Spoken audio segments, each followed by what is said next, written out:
أعوذ بالله من الشيطان الرجيم بسم الله الرحمن الرحيم اللهم عجل لوليك الفرج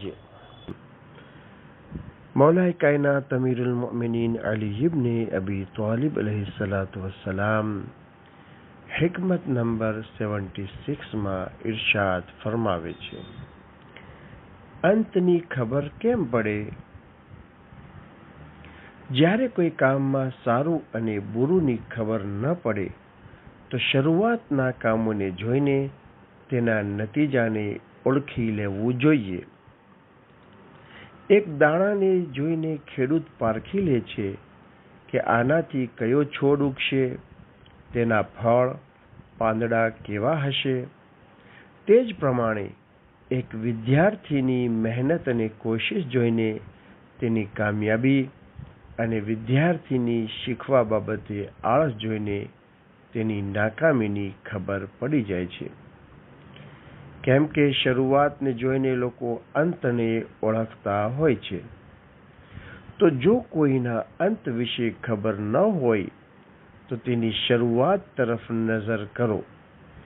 જો શરૂઆત સારી હશે તો અંત પણ સારો હશે, અને જો શરૂઆત ખરાબ હશે તો અંત પણ ખરાબ હશે. ઇમામ અલૈહિસ્સલામની આ વાતથી સમજાય છે કે જો કોઈ પૂરી જિંદગી બુરા કામોમાં વિતાવી હોય તો તેની આખિરત વિશે પોતાને સમજી લેવું જોઈએ કે જન્નત મળશે કે જહન્નમ. બીજી વસ્તુ ઇમામ અલૈહિસ્સલામના બયાનથી જાણવા મળે છે કે જો કોઈ પણ કામનું સારું રિઝલ્ટ જોઈતું હોય તો શરૂથી જ ધ્યાન રાખવું.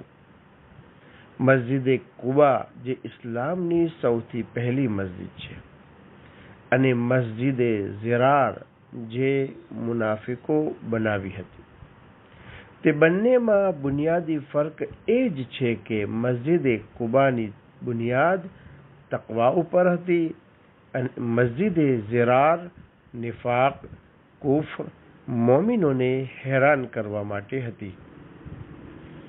નતીજો શું આવ્યો? મસ્જિદે કુબા આજ પણ પોતાની શાન સાથે બાકી છે, અને મસ્જિદ ઝિરારને અલ્લાહના હુકમથી સળગાવી દેવામાં આવી હતી.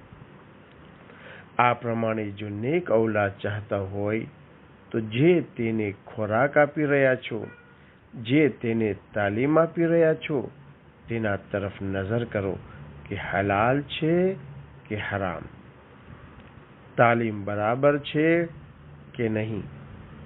હલાલના સારા અસરો હશે અને હરામ અને નાહકના બુરા અસરો ઔલાદમાં દેખાશે, અને અંતને જોઈને પણ શરૂઆતને ઓળખી શકાય છે. اللهم صل على محمد وآل محمد وعجل فرجهم from Fountain of Ahlul Bayt alayhimus salam.